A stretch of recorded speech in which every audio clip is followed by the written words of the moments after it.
Hello friends, welcome to Inspire Study. Friends, आज के session में हम लोग बिहार एसआई के लिए दृष्टि के क्विक बुक को कवर करेंगे, जो लेटेस्ट एडिशन अभी आपका लॉन्च किया गया है। और देखिए, क्विक जो बुक आपका लॉन्च किया गया है, ये बिहार एसआई के लिए आपका एज ए टारगेट आपका होता है, क्योंकि बिहार एसआई के एग्जाम में इस बुक से मैक्सिमम क्वेश्चन आता है, जिस कारण से ज्ञानबिंदु जीएस एकेडमी की तरफ से इस बुक को लगातार आपको प्रिपेयर किया जा रहा है। अगर आप नए छात्र हैं तो इसका ऑलरेडी 2 से 3 क्लास आपका निकल चुका है। अगर आप नए छात्र हैं तो प्लेलिस्ट जाकर के आप लोग सारे क्लास को लगाएंगे। अगर आप टेलीग्राम के साथ ऐड नहीं है तो वीडियो के डिस्क्रिप्शन बॉक्स में टेलीग्राम का लिंक डाला गया है, तो आप टेलीग्राम को भी ज्वाइन कर लो।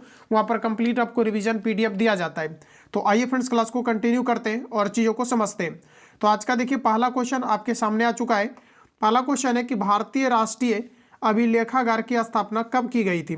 भारतीय राष्ट्रीय अभिलेखागार की बात करें तो भारत सरकार के अस्थायी मूल्य के अभिलेखों का एक संरक्षक है, जिसे आपके भारतीय राष्ट्रीय अभिलेखागार कहा जाता है, जो कि आपके संस्कृति मंत्रालय के अंतर्गत आता है, जिसकी स्थापना 11 मार्च 1891 को होता है। 11 मार्च 1891 को आपके जो है इसकी स्थापना किया जाता है अभिलेखागार का। तो आपका यहाँ पर देखिए पहला ऑप्शन आपका राइट हो जाएगा। और जो आपके भारतीय राष्ट्रीय जो अस्थायी मूल्य के जो संरक्षक होते हैं, कौन होते हैं, तो भारतीय राष्ट्रीय अभिलेखागार होते हैं, जिसकी स्थापना 11 मार्च 1891 के अंतर्गत किया जाता है और ये संस्कृति मंत्रालय के अंतर्गत आता है। चलिए अगला क्वेश्चन देखिए, नेक्स्ट पूछा गया है, जेम्स मिल कहाँ का निवासी था। आंसर करेंगे आप लोग, राइट आंसर इसका क्या है।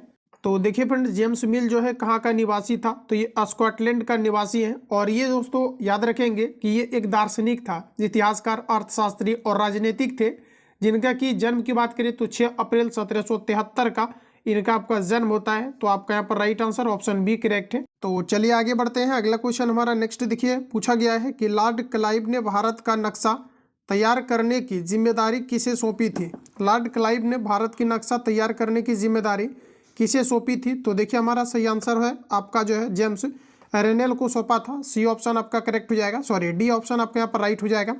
अगला क्वेश्चन है कि अभिलेखों को सुंदर ढंग से लिखने वाले को क्या कहा जाता है। तो देखिए प्रश्न कुछ इस प्रकार से है, प्रश्न पूछा है कि अभिलेखों को सुंदर ढंग से लिखने वाले क्या कहलाते हैं। तो देखिए हमारा राइट आंसर हो जाएगा, इसे हम लोग जो है खुशन वीस कहते हैं। ध्यान रखेंगे, इसे हम लोग खुशन वीस कहते हैं, मतलब अभिलेखों को सुंदर ढंग से लिखने वाले को खुशन वीस कहा जाता है। ऑप्शन आपका ये करेक्ट हो जाएगा। अगला क्वेश्चन है कि भारत के अंतिम वायसराय कौन थे। एग्जाम के लिए इंपॉर्टेंट है, जो ऑलरेडी प्रश्न आपके पूछे गए हैं। भारत के अंतिम वायसराय की दोस्तों बात करें तो ऑप्शन आपका डी करेक्ट हो जाएगा, सॉरी सी करेक्ट हो जाएगा। लॉर्ड माउंटबेटन जो है भारत के अंतिम वायसराय हुए। अगला क्वेश्चन है कि अंग्रेजों द्वारा स्थापित भारतीय राष्ट्रीय अभिलेखागार कहाँ बनाया गया था। देखिए भारतीय राष्ट्रीय अभिलेखागार की स्थापना 11 मार्च 1891 को होता है, जो रक्षा मंत्रालय के अंतर्गत आता है। और ये देखिए अंग्रेजों के द्वारा स्थापित जो किया गया था, ये कहाँ पर किया गया था। तो आपका राइट आंसर हो जाएगा कोलकाता के अंतर्गत। तो फर्स्ट ऑप्शन आपका यहाँ पर करेक्ट है। अगला क्वेश्चन दोस्तों नेक्स्ट पूछा है कि स्वतंत्रता प्राप्ति के बाद भारत की प्रथम जनगणना कब हुई थी। तो आपका राइट आंसर है 1951 में स्वतंत्रता प्राप्ति के बाद भारत की पहली जनगणना हुई थी। तो आपका यहाँ पर पहला ऑप्शन करेक्ट हो जाएगा। नेक्स्ट क्वेश्चन है कि भारत के प्रथम वायसराय कौन थे। और देखिए यहाँ से आप एक चीज़ याद रखेंगे, क्योंकि यहाँ से प्रश्न आपके एग्जाम में पूछा गया है कि नियमित जनगणना जो है ये कब से शुरू किया गया है। तो 1881 से नियमित जनगणना का शुरुआत किया गया है। और ये जो किया गया है फ्रेंड्स आपके WC प्लोडेन के द्वारा किया गया है। नियमित जनगणना की शुरुआत WC प्लोटजेंट के द्वारा, जिन्होंने कि 1881 के बाद नियमित जनगणना प्रत्येक 10 वर्ष के लिए जो है आपका सुनिश्चित किया। तो इस पॉइंट को आपको याद रखनी है। भारत के प्रथम वायसराय कौन थे, तो हमारा राइट आंसर हो जाएगा ये आपके लॉर्ड डलहौजी थे, जो कि भारत के प्रथम वायसराय थे। चलिए नेक्स्ट क्वेश्चन हमारा पूछा गया है कि विश्व का प्रथम या जो है विश्व का पहला अधिक जनसंख्या वाला देश कौन सा है। 2011 जनगणना के अकॉर्डिंग बताना है। तो 2011 जनगणना के अकॉर्डिंग हमारा राइट आंसर चाइना होता है, जबकि अभी देखेंगे वर्तमान में तो ये आपका भारत आ जाएगा। तो इस प्रकार से वर्तमान में भी भारत आ चुका है। और इस प्रकार से पूछा जाता है 2011 जनगणना के अकॉर्डिंग, तो आपका राइट आंसर हो जाएगा चाइना। चलिए नेक्स्ट क्वेश्चन आपके सामने है। अगला क्वेश्चन देखिए नेक्स्ट हमारा पूछा गया है कि विश्व का दूसरा अधिक जनसंख्या वाला देश कौन सा है। तो उस समय देखिए आपका राइट आंसर था आपका भारत, अकॉर्डिंग टू आपका 2011 जनगणना। और जबकि यहाँ पर ये पूछा जाता है कि अभी वर्तमान में, तो अभी वर्तमान में अब जो है भारत आ जाएगा, जो कि जनसंख्या के मामले में सबसे बड़ा अभी जो है आपका पॉपुलेशन को लेकर के आ गया है। तो फ्रेंड्स पहला सेशन आपका खत्म होता है। नेक्स्ट सेशन में हम लोग एंटर कर चुके हैं। अगला प्रश्न है कि किस मुगल शासक की मृत्यु के पश्चात मुगल साम्राज्य कमजोर होता चला गया? तो हमारा राइट आंसर हो जाएगा औरंगजेब, बी ऑप्शन आपका सही है। अगला क्वेश्चन है कि मुगल केंद्रीय सत्ता के कमजोर होने का क्या परिणाम हुआ? तो आपका राइट आंसर हो जाएगा ऑप्शन इनमें से आपका सभी। देखिए यहाँ पर दिया गया है कि मुगल जो है आपका सूबेदार और बड़े जमींदारों ने अपनी अपनी क्षत्रिय सत्ता कायम रखी। अगला, यूरोपीय कंपनियों की राजनीतिक महत्वाकांक्षा बढ़ने लगी। इसके अलावा देखिए आपका कंपनियां राजनीतिक मामलों में हस्तक्षेप करने लगी। तो ये सभी आपका यहाँ पर करेक्ट आंसर दिया गया है। अगला क्वेश्चन है, अगला प्रश्न हमारा नेक्स्ट देखिए पूछा गया है, कहा जा रहा है कि अंग्रेजों के भारत आने के पूर्व और कौन सी यूरोपीय शक्तियां भारत आ चुकी थी? तो ये आपका राइट आंसर हो जाएगा पुर्तगाली और आपका डच, बी ऑप्शन आपका करेक्ट हो जाएगा। और यहाँ पर फ्रेंड्स आपको याद रखना है कि अगर बात करें हम लोग पुर्तगाली का, तो पुर्तगाली जो है ये आपका 1498 में आता है भारत, जबकि अगर डच की बात करी जाए तो ये आपका 1602 में आपका आता है भारत। तो आप इसको यहाँ पर याद रखिए तुरंत आप कि पुर्तगाली की अगर बात करें तो पुर्तगाली 1498 में, और डच की अगर बात करें तो ये आपका 1602 में आता है। तो देखिए अंग्रेजों के भारत आने के पूर्व और कौन सी यूरोपीय कंपनी शक्तियां जो है भारत आ चुकी थी? तो पुर्तगाली और आपका डच करेक्ट आंसर होगा। अगला क्वेश्चन है कि ब्रिटिश ईस्ट इंडिया कंपनी की स्थापना कब हुई थी? ब्रिटिश ईस्ट इंडिया कंपनी की स्थापना 31 दिसंबर 1600 ईस्वी को हुआ था, जो ऑलरेडी क्वेश्चन आपके एग्जाम में पूछा गया है। अगला क्वेश्चन है, ब्रिटिश ईस्ट इंडिया कंपनी को इंग्लैंड की महारानी की ओर से कौन सा विशेषाधिकार सौंपा गया था? तो देखिए हमारा जो राइट आंसर होगा, ब्रिटिश ईस्ट इंडिया कंपनी को इंग्लैंड महारानी की ओर से कौन सा विशेषाधिकार जो है सौंपा गया था? तो फ्रेंड्स आपका राइट आंसर है ऑप्शन आपका यहाँ पर डी, इनमें से सभी। पूर्व में जो है आपका व्यापार करने का अधिकार, पूर्व में व्यापार करने का अधिकार, समुद्र पार जाकर नए देशों की खोज एवं व्यापार, चार्टर के अनुसार कोई भी अन्य कंपनी इस कंपनी से प्रतिस्पर्धा नहीं कर सकती है। तो इनमें से आपका सभी करेक्ट आंसर होगा। और देखिए इस बुक की खास बात यह है कि इसको कवर करने के बाद आपको लगभग सभी चीज़ें कवर हो जाएगा। और खास करके एज ए टारगेट आपका इस बुक आपका लेटेस्ट एडिशन आपका लॉन्च किया गया है, जो एग्जाम के लिए काफ़ी ज़्यादा आपका इंपॉर्टेंट आपके हर बार साबित होते हैं। तो आप इसको प्रॉपर तरीका से लगाइए क्योंकि इसका काफ़ी ज़्यादा डिमांड भी है। अगला क्वेश्चन है कि कौन सी यूरोपीय कंपनी भारत में व्यापार के साथ मिलकर जो है आपका साथ विशाल साम्राज्य खड़ा करने में कायम रही? तो यहाँ पर देखिए हमारा जो राइट आंसर होगा फ्रेंड्स आपका ऑप्शन आपका यहाँ पर सी करेक्ट हो जाएगा, ब्रिटिश। कौन सी यूरोपीय कंपनी भारत में व्यापार के साथ विशाल जो है आपका साम्राज्य खड़ा करने में कायम रही? तो आपका ब्रिटिश करेक्ट आंसर हो जाएगा। अगर अभी तक आप फुल कोर्स के साथ नहीं जुड़े हैं, जिसमें ज्ञान बिंदु जीएस एकेडमी का और खान सर का कंप्लीट उसमें आपका क्लासेस आपको प्रोवाइड किया जा रहा है, तो आप सभी लोग मात्र आपको 99 में सारा कुछ आपको अवेलेबल कराया जा रहा है, जिसमें कि आपका नोट्स वगैरह टोटल मिलेगा। जो क्लास चलेगा उसका क्लास आपको नोट्स मिल जाता है, टेस्ट सीरीज आपको कंप्लीट मिलेगा with discussion, Bihar homework series जो अभी आपका बिहार एसआई के लिए आपका लॉन्च किया गया है, ये A to Z आपका प्रोवाइड किया जा रहा है। तो आप सभी लोग टेलीग्राम पे सर्च करेंगे @बिहार एग्जाम, नोट डाउन कर लीजिएगा, बिहार और आपको एग्जाम लिखना है, एग्जाम, और लास्ट में आपको 44 लिखना है, टेलीग्राम पे सर्च करना है। जैसे आप इसको सर्च करेंगे आईडी दिखेगा, उस पर आपको बिहार एसआई लिख करके मैसेज करना है। 99 पेमेंट करने के बाद विद इन सेकंड आपको वहाँ पर ज्वाइन कर लिया जाता है। तो उसमें क्या है कि आपको कंप्लीट ज्ञान बिंदु जीएस एकेडमी का आपको क्लास मिल जाता है, साथ ही साथ आपको खान सर का कंप्लीट उसमें आपका वीडियो क्लासेस मिल जाता है। मात्र आपको 99 में ही ऑल कोर्सेस आपका प्रोवाइड किया जा रहा है। तो बिहार एग्जाम लिख करके शुरू में आपको @ लगाना है, बिहार एग्जाम 44 आप सर्च करेंगे, तुरंत आपको मैसेज करना है, विद इन सेकंड आपको ज्वाइन कर लिया जाएगा, जिसमें कि आप सारी चीज़ों को बेहतर तरीका से इंप्रूवमेंट कर सकते हैं। 2025 के लिए लेटेस्ट भी आपका नोट्स अपडेट किया गया है, ये सारा कुछ मिलेगा, जिसका वैलिडिटी अभी से आपका एग्जाम तक रहेगा। कंप्लीट आपको टेस्ट सीरीज भी उसके अंतर्गत आपका प्रोवाइड किया जा रहा है। तो चलिए फ्रेंड्स आगे बढ़ते हैं। तो अगला क्वेश्चन हमारा पूछा गया है कि कौन सी यूरोपीय कंपनी भारत में व्यापार के साथ जो है आपका विशाल साम्राज्य खड़ा करने में कामयाब रही है? तो हमारा राइट आंसर हो जाएगा ब्रिटिश, सी ऑप्शन आपका यहाँ पर राइट है। चलिए अगला क्वेश्चन पूछा गया है कि ब्रिटेन के किस सम्राट ने सन 1608 ईस्वी में कैप्टन हॉकिंस को राजदूत बनाकर मुगल शासक जहांगीर के दरबार में भेजा था? तो देखिए हमारा सही आंसर हो जाएगा सम्राट जेम्स प्रथम ने। चलिए अगला क्वेश्चन पूछा गया है कि फोर्ट विलियम किला किस शहर में बनाया गया था? फोर्ट विलियम किला जो है ये किस शहर के अंतर्गत बनाया गया था? सूरत, मद्रास, कोलकाता, कालीकट। तो आपका राइट आंसर हो जाएगा कोलकाता के अंतर्गत। कहाँ पर फोर्ट विलियम बनाया गया था? तो ये आपके कोलकाता के अंतर्गत। अलीवर्दी खां की मृत्यु के पश्चात बंगाल का नवाब किसे चुना गया था? ये देखिए फ्रेंड्स आपके नोट्स में मैंने आपको कवर करा दिया है। अलीवर्दी खां की मृत्यु के पश्चात बंगाल का नवाब किसे बनाया गया? तो हमारा राइट आंसर हो जाएगा सिराजुद्दौला को, बी ऑप्शन आपका करेक्ट है। अगला प्रश्न कहा जा रहा है कि प्लासी का युद्ध कब हुआ। तो देखिए फ्रेंड्स, प्लासी का युद्ध आपका होता है 23 जून 1757 को प्लासी का युद्ध होता है। ऑप्शन ए करेक्ट है। नवाब सिराजुद्दौला का सेनापति कौन था। नवाब सिराजुद्दौला का सेनापति कौन था, तो हमारा देखिए राइट आंसर है ऑप्शन आपका यहाँ पर मीर जाफर। मीर जाफर फ्रेंड्स आपका नवाब सिराजुद्दौला का सेनापति था, तो आपका यहाँ पर डी करेक्ट हो जाएगा। अगला क्वेश्चन पूछा गया है कि बंगाल के नवाब और ब्रिटिश ईस्ट इंडिया कंपनी के बीच टकराव का कारण क्या था, तो हमारा राइट आंसर हो जाएगा ऑप्शन आपका डी, इनमें से सभी। कंपनी नवाब के विरुद्ध राजनीतिक षड्यंत्र कर रही थी। कंपनी के अफसर बिना शुल्क चुकाए अपना निजी व्यापार कर रहे थे। कंपनी लगातार किलेबंदी को प्रोत्साहित जो है आपका कर रहा था, तो इसमें आपका यहाँ पर सभी राइट आंसर हो जाएगा। अगला क्वेश्चन है कि किस दक्षिण भारतीय रियासत के विरुद्ध अंग्रेजों ने प्रत्यक्ष सैनिक कार्यवाही जो है आपका रास्ता अख्तियार किया, ये आपको यहाँ पर पूछा जा रहा है। तो देखिए प्रश्न है कि किस दक्षिण भारतीय रियासत के विरुद्ध अंग्रेजों ने प्रत्यक्ष सैनिक कार्यवाही रास्ता अख्तियार किया, तो देखिए हमारा यहाँ पर राइट आंसर हो जाएगा ये आपका मैसूर रियासत, फर्स्ट ऑप्शन आपका करेक्ट है। अगला क्वेश्चन है कि सलवाई की संधि का संबंध इनमें से किसके साथ है। प्रीवियस ईयर में पूछा गया क्वेश्चन है, सलवाई की संधि का जो है संबंध इनमें से किसके साथ हुआ था। तो देखिए बात करें हम लोग सलवाई का, तो आंसर आपका यहाँ पर राइट आंसर हो जाएगा अंग्रेज एवं आपके मराठा के बीच सलवाई की संधि का संबंध था, तो ऑप्शन आपका यहाँ पर जो है सी आपका राइट हो जाएगा। अगला क्वेश्चन कहा जा रहा है कि इनमें से कौन सी संधि का संबंध आंग्ल मैसूर युद्ध से है। आंसर लगाइए आप लोग, तो हमारा राइट आंसर हो जाएगा श्रीरंगपट्टनम की संधि।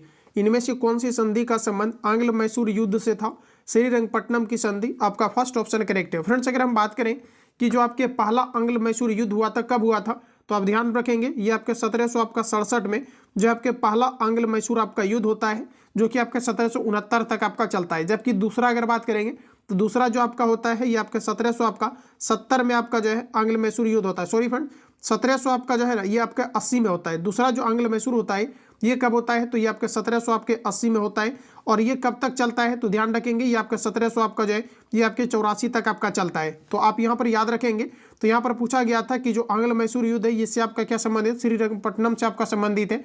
फर्स्ट ऑप्शन आपका यहाँ पर करेक्ट है। चलिए अगला क्वेश्चन, तो अगला क्वेश्चन आपको नेक्स्ट पूछा जा रहा है कि टाइगर ऑफ मैसूर किसे कहा जाता है। तो देखिए टाइगर ऑफ मैसूर की अगर बात करें तो ये आपका टीपू सुल्तान को टाइगर ऑफ मैसूर कहा जाता है, तो सी ऑप्शन आपका सही है। अगला क्वेश्चन है कि किस संधि के तहत नवाब सिराजुद्दौला ने कंपनी को वे सभी व्यापारिक सुविधाएं लौटा दी जो उन्हें मुगल शासक जो है आपका फर्रुखियर के फरमान द्वारा प्राप्त हुआ था। तो फ्रेंड्स आपका यहाँ पर राइट आंसर हो जाएगा ऑप्शन आपका ए, ये आपके अलीनगर की संधि। तो फर्स्ट ऑप्शन आपका करेक्ट है। एक बार इसको रिपीट करेंगे, किस संधि के तहत नवाब सिराजुद्दौला ने कंपनी को वे सभी व्यापारिक सुविधाएं लौटा दी जो उन्हें मुगल शासक फर्रुखियर के फरमान द्वारा प्राप्त हुआ था। तो ये आपका राइट आंसर हो जाएगा अलीगढ़ संधि के तहत। तो आपका यहाँ पर पहला ऑप्शन राइट हो जाएगा अलीनगर संधि के तहत। चलिए अगला क्वेश्चन देखिए, नेक्स्ट आपको यहाँ पर पूछा गया है। प्रश्न हमारा कुछ इस प्रकार से है, कहा जा रहा है कि अंग्रेजों ने अपनी पहली व्यापारिक कोठी कहाँ स्थापित किया था, सूरत, मुसल्लीपट्टनम, कोलकाता, मद्रास। तो आपका राइट आंसर हो जाएगा सूरत में अंग्रेजों ने पहली अपनी व्यापारिक कोठी को स्थापित किया था। तो फर्स्ट ऑप्शन आपका राइट है। अगला क्वेश्चन है, किस मुगल शासक ने पुर्तगालियों को क्रोधित होकर उन्हें बंगाल से बाहर कर दिया था। तो देखिए बंगाल से बाहर कर दिया था, ऑप्शन आपका ये करेक्ट हो जाएगा शाहजहां से। किस मुगल शासक ने पुर्तगालियों से क्रोधित होकर उन्हें बंगाल से अलग कर दिया था, तो आपका राइट आंसर हो जाएगा शाहजहां। चलिए अगला क्वेश्चन हमारा नेक्स्ट आ चुका है, किस संधि के द्वारा मुगल सम्राट ने ब्रिटिश ईस्ट इंडिया कंपनी को बंगाल सूबे का दीवान नियुक्त कर दिया था। तो दोस्तों याद रखना है कि आपका जो राइट आंसर है ये आपका इलाहाबाद की संधि करेक्ट आंसर होगा। किस संधि के द्वारा मुगल सम्राट ने ब्रिटिश ईस्ट इंडिया कंपनी को बंगाल सूबे का दीवान नियुक्त कर दिया, तो आपका राइट आंसर हो जाएगा इलाहाबाद की संधि। अगला क्वेश्चन है कि अंग्रेजों एवं मराठों के बीच कुल कितने युद्ध हुआ था। अंग्रेजों और मराठों के बीच कुल युद्ध की अगर आप बात करेंगे तो आपका राइट आंसर हो जाएगा ऑप्शन नंबर आपका सी। अंग्रेजों और मराठों के बीच कुल कितने युद्ध हुआ था, तो टोटल आपका 3 युद्ध हुआ। वही अगर फ्रेंड्स हम बात करें कि ये युद्ध कब कब हुआ था, तो पहला जो आंग्ल मराठा युद्ध हुआ था ये आपके होते हैं 1775 को। पहला आंग्ल मराठा युद्ध कब होता है, ये 1775 को होता है, और दूसरा आंग्ल मराठा युद्ध ये आपके 1800 आपका 3 को आपका होता है। जबकि अगर बात करें तीसरा का तो ये आपके 1800 आपके 17 को आंग्ल मराठा आपका युद्ध होता है। तो तुरंत आप इसको नोट डाउन कर सकते हो, ऑप्शन यहाँ से आपका सी करेक्ट हो जाएगा। अगला क्वेश्चन देखिए, नेक्स्ट हमारा पूछा गया है कि इनमें से किस गवर्नर जनरल ने सर्वोच्चता का दावा की नीति की शुरुआत किया था। तो देखिए हमारा राइट आंसर हो जाएगा ऑप्शन आपका यहाँ पर डी, ये लॉर्ड हेस्टिंग्स ने किया था। अगला क्वेश्चन है कि सहायक संधि की नीति इनमें से किस गवर्नर जनरल के द्वारा चलाई गई थी। देखिए फ्रेंड्स, प्रश्न हमारा पूछा गया है कि सहायक संधि की नीति इनमें से किस गवर्नर जनरल के द्वारा चलाई गई थी। आपका राइट आंसर हो जाएगा ए, लॉर्ड वेलेस्ली के द्वारा चलाई गई थी। अगला क्वेश्चन कहा जा रहा है कि अंग्रेजों को बंगाल में समिट क्षेत्र में व्यापार की इजाजत किसने दिया था। अंग्रेजों को बंगाल में समित क्षेत्र में व्यापार की इजाजत किसको जो है आपका किसने दिया था। मतलब एक सीमित क्षेत्र में जो है व्यापार कर सकता है, इसकी इजाजत जो है अंग्रेजों को बंगाल में किसने दिया था। तो हमारा देखिए राइट आंसर हो जाएगा ये शाहजहां ने दिया था। फर्स्ट ऑप्शन आपके करेक्ट है। नेक्स्ट क्वेश्चन है कि डलहौजी की राज हड़प नीति का पहला शिकार कौन बना था। तो आपका राइट आंसर हो जाएगा सतारा बना था। फर्स्ट ऑप्शन आपके करेक्ट है। चलिए, तो आपका ये सेशन आपका यहाँ पर कंप्लीट होता है। अब हम लोग नेक्स्ट सेशन में एंटर करेंगे। तो फ्रेंड्स, हमारा नेक्स्ट सेशन का क्वेश्चन है प्लासी का युद्ध कब हुआ था। प्लासी के युद्ध की बात करेंगे तो ये आपका 1757 को हुआ था। फर्स्ट ऑप्शन आपका करेक्ट है। 1765 ईस्वी से पहले कंपनी भारतीय शासन को खरीदने के लिए लंदन से क्या मांगते थे। तो हमारा राइट आंसर हो जाएगा लंदन से सोना और चांदी मांगते थे। बी ऑप्शन आपका करेक्ट है।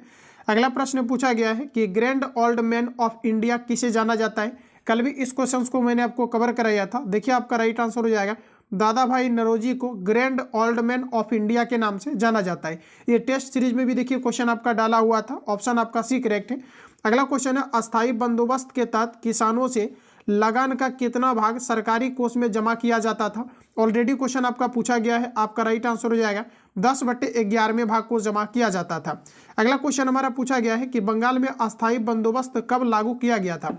बंगाल में अस्थायी बंदोबस्त लागू किया जाता है 1793 को। ऑप्शन आपका सी करेक्ट है। 1793 को बंगाल में अस्थायी बंदोबस्त आपके लागू किया जाता है।